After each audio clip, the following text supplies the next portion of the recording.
Coming up on this edition of the Pro Wrestling Show, we have the predicted outcome for WWE Hell in the Cell as 3 title matches be contested inside the steel structure, the red steel structure, Hell in the Cell.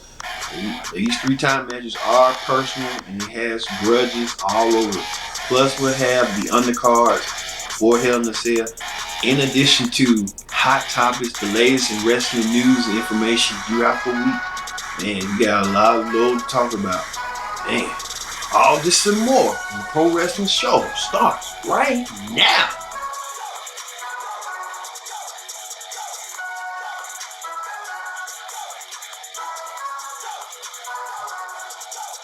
Hello everyone, welcome to this edition of the Pro Wrestling Show. I'm your host as always, Kid Dix here. Glad you can join us on the Pro Wrestling Show. And man, this is the predicted outcome for Hell in the Cell. Hell in the Cell comes your way from the WWE Thunderdome. Thunderdome indeed. But first things first, join in the conversation using the hashtag Pro Wrestling here on Connect. And don't forget to subscribe. Subscribing is caring. Tell a friend, call a friend, subscribe. Subscribing takes no minute away. Hit that click button and subscribe, and you won't miss nothing near a minute of the Pro Wrestling Show or wrestling content. Man, I'm so excited. Here comes. Alright, let's get to WWE Hell in a Cell. Hell in a Cell. Hell in a Cell indeed. Alright, many of you know Hell in a Cell, the famous steel structure of when they have personal rivalries, grudges get settled in the ring inside the cell. And this year is no different from last year. Last year had a few short matches. They had a makeup card, but this year it's comes about the same edition, but this time they have 5 matches thus far being announced. And I'll tell you what matches I think will be added on. Well, I don't think WWE didn't even add these matches to begin with. Alright, let's get started with Hell in the Cell. Hell in the Cell coming your way tonight. But like I said, with Hell in the Cell, we're going to kick off with the women's. The women's Hell in the Cell for the SmackDown Women's Championship as champion Bayley enters her first Hell in the Cell match against a former best friend and tag team partner Sasha Banks. Now, this whole rivalry got started when Bayley and Sasha, just about a year ago, when Sasha influenced Bayley to turn heel. They was a formidable team with Bayley and Sasha side by side. You couldn't miss one without the other. Well, things started to crumble piece by piece, layers by layers, with slight insults to each other, slight jealousy. But it all came ahead at WWE, at that SmackDown after WWE Payback, when Bayley and Sasha were supposed to go against the current champions Nia Jax and Shayna Baszler. Well, they lost in that losing effort, but things got even worse when Sasha was getting her feel her knee. Bayley tried to help her friend, but she attacked her out of nowhere, attacked her with a chair, and left Sasha out on the shelf. Well, Sasha tried to make her come back and return, and she wanted a piece of Bayley, and she's gonna get her piece of Bayley this time, but inside Hell in the Cell. Well, this past Friday on SmackDown, things got really intrigued where Bayley didn't want to sign the contract, and Sasha had to make Bayley sign the contract to make this official. Well, Sasha Banks put one of the twos on her with a chair, using the chair as a weapon and holding Bayley by capacity. Bayley forced to sign the contract. Now the 2 women are now embroiled into the Hell in the Cell match. So, like I said, this is Sasha's 3rd Hell in a Cell match. Sasha Banks been experienced, but the thing is, she hasn't won one. She's been going against battles against Becky Lynch and Charlotte Flair for the Raw Women's title, but this time for the SmackDown Women's title. Now, Bayley's been on a long, lengthy road as SmackDown Women's Champion, her long reign. So I see that Sasha Banks wins this match and becomes the new SmackDown Women's Champion, ending Bayley's 1-year reign as Women's Champion on SmackDown. So look for that to happen. Also, speaking of that, rivalry continued that started on SmackDown, now festers from different shows. as The Miz and John Morrison. Well, it's really Miz versus Otis for the Money Bank briefcase.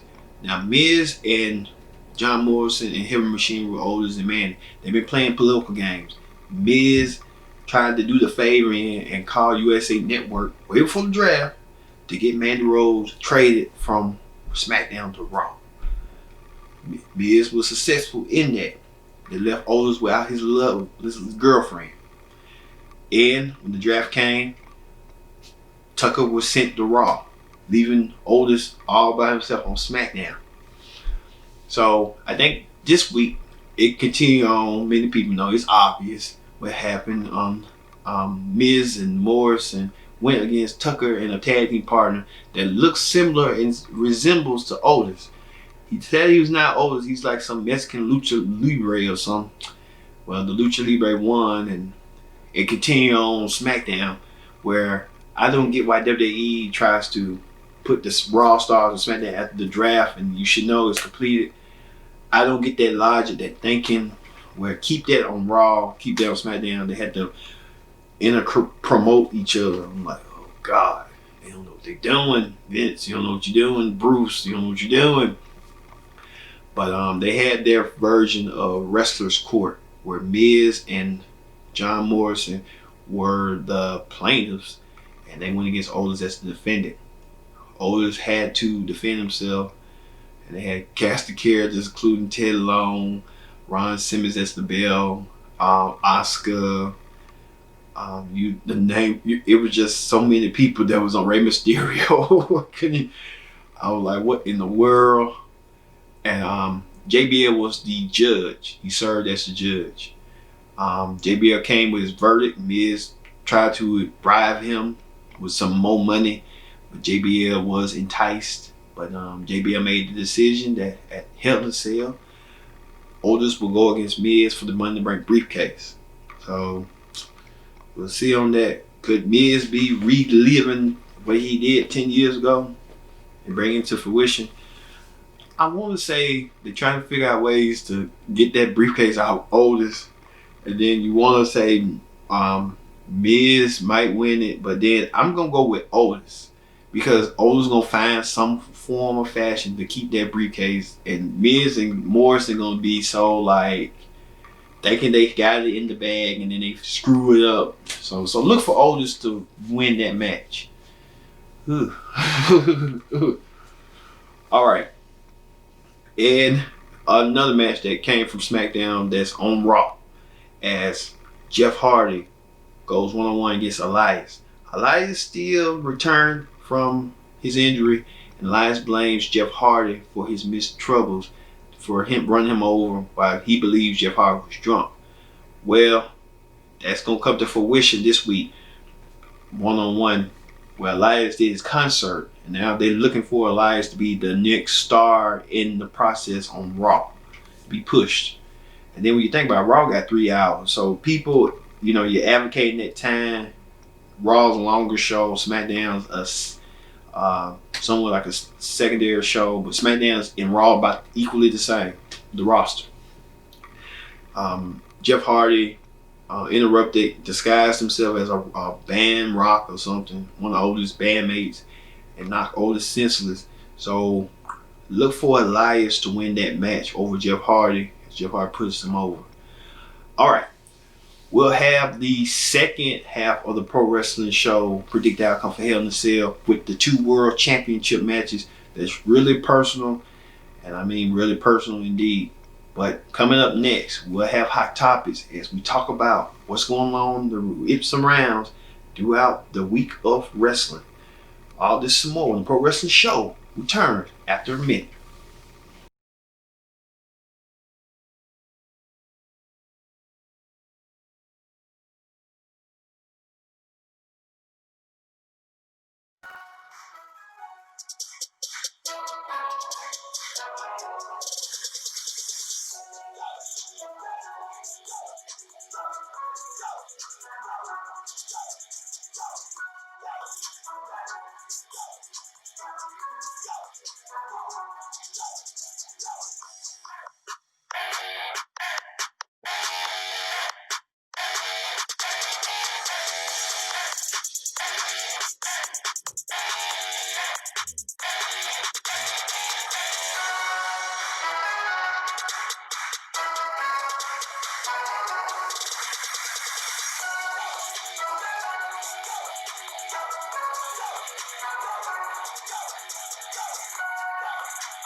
Welcome back to the Pro Wrestling Show. I'm your host as always, Kid Dix here. Glad you can join us in the Pro Wrestling Show here on Connect. Thank you all for watching the Pro Wrestling Show.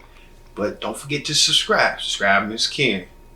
Tell a friend, call a friend, subscribe. Subscribe is king. Make wrestling content for you, the pro wrestling audience. And join in the conversation using the hashtag Pro Wrestling here on Connect. So we'll get later on the second half of the Pro Wrestling Show. Predict the outcome for Hell in a Cell with the 2 World Championship matches. And some matches I predict that's going to be added to the card later on in the show. But let's get to Hot Topics. On Hot Topics this week, we had heard reports that The Undertaker will be making an appearance at Survivor Series. What they're doing, WWE Network is doing this 30 years of The Undertaker, thing, specials and stuff. So The Undertaker is fitting for The Undertaker to have his 30-year anniversary that he did the Survivor Series in 1990. I can't say how it was, but everybody know you put one and one together. The Undertaker been a staple of the WWE, a cornerstone of the WWE for so long, for 30 years. That's amazing. That's a feat that will never be accomplished ever again by any superstar. I'm telling you. So good for the WWE and the Undertaker as well, making an appearance at Survivor Series.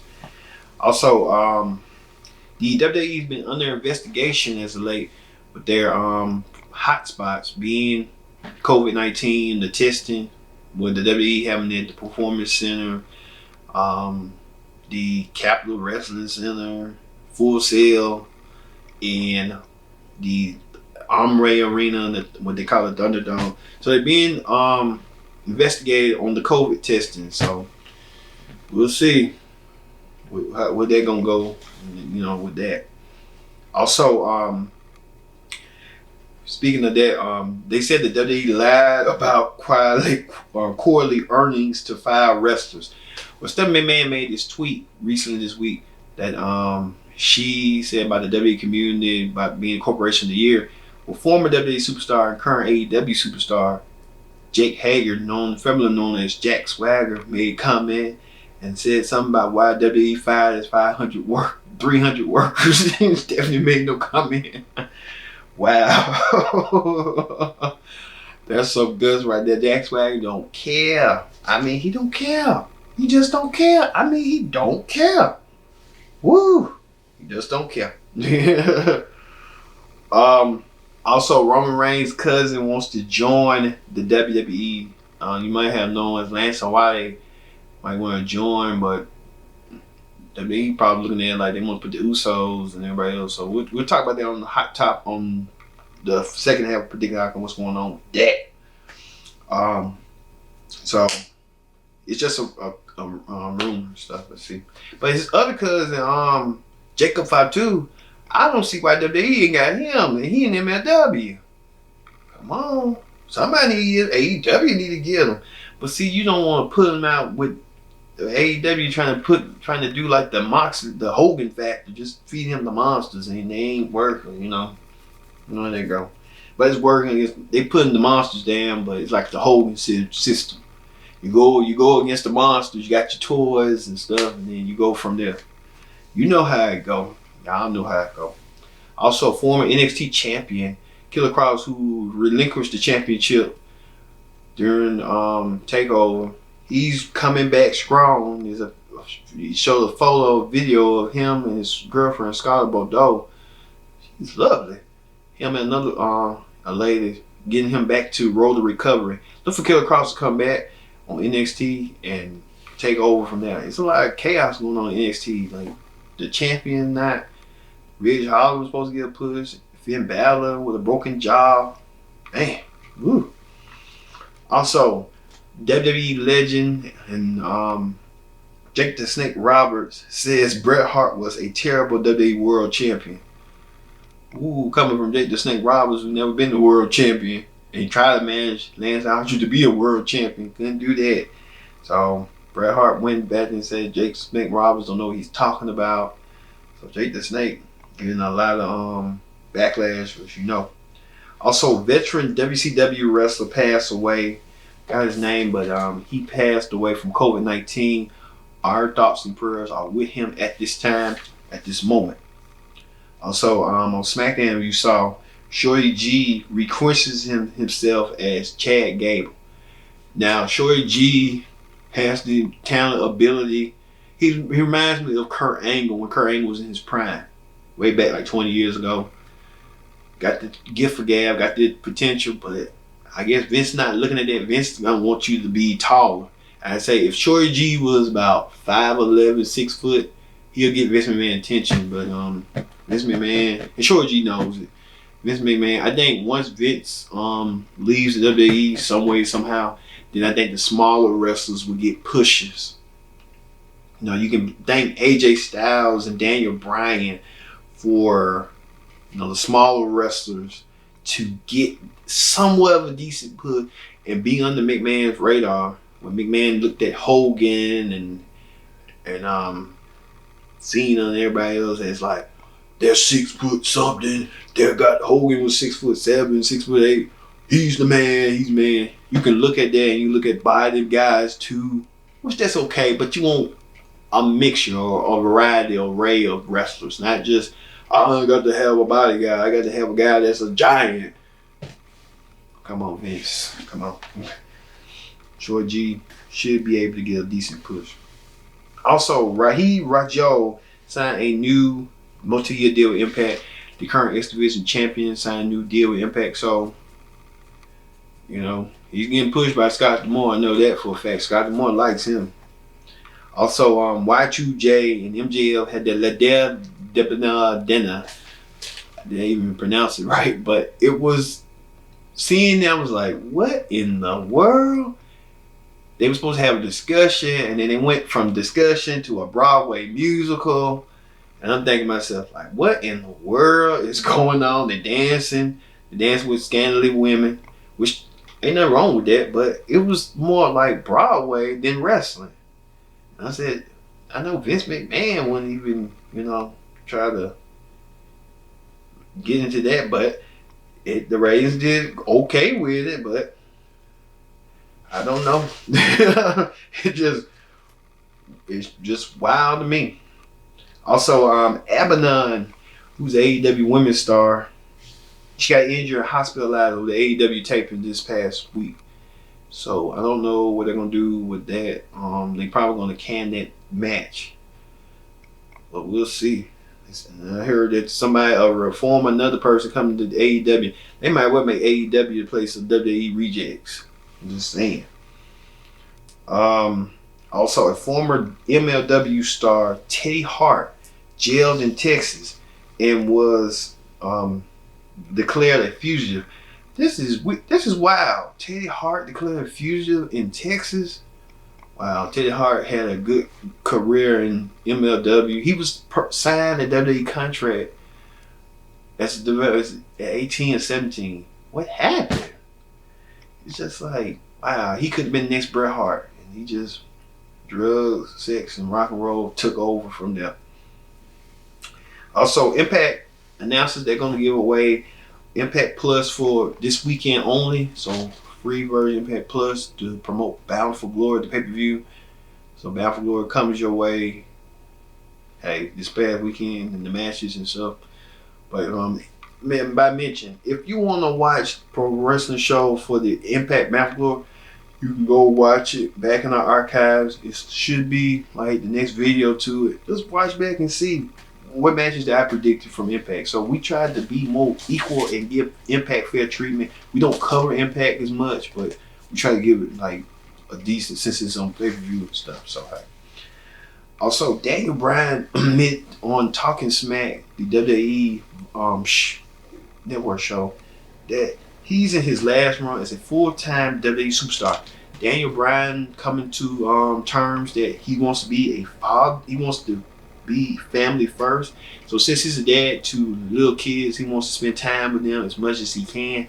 So he's gonna wrestle, but he's gonna wrestle less. So I can agree to that. So I can admire that from Daniel Bryan doing that. He wants to spend time with his family. So that's understandable.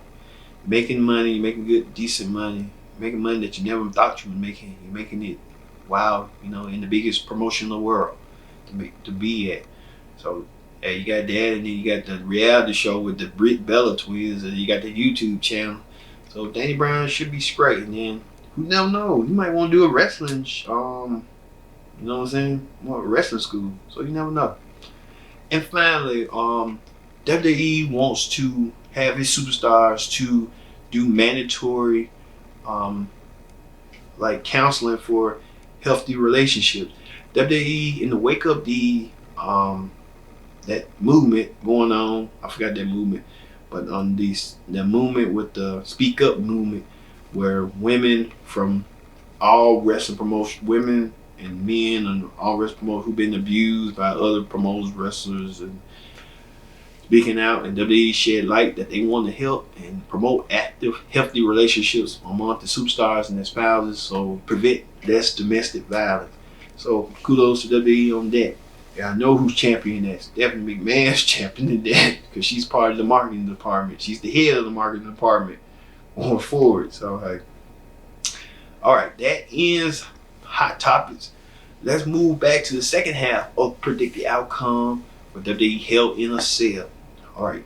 Now, but first, honorable mentions. Matches that could be added to the card but not announced right now. I believe that if Keith Lee and Braun Strowman would be added to the card because they got unfinished business between each other. They had a decent match on Raw this past week, so look for that. Just that in general. Street Profits versus Bobby Roode for the SmackDown Tag Team titles, stuff like that nature. So we'll see on that. All right. Well, let's get to the 2 world titles, especially with the WWE Championship match between Randy Orton versus Drew McIntyre for the WWE Championship. Now, this match got back and forth, started at SummerSlam, continued to clash of champions with the legends. Randy won a world championship match against Drew, any means necessary, and he got it in the Hell in a Cell. So him and Drew been battling back and forth, but I've been thinking about Randy Orton was going to win it. Well, Drew's been winning as lately, so it's an either or situation. I want to say Drew McIntyre will win this match because he's been on the road as WWE champion. So you got newcomers like Strowman and everybody else.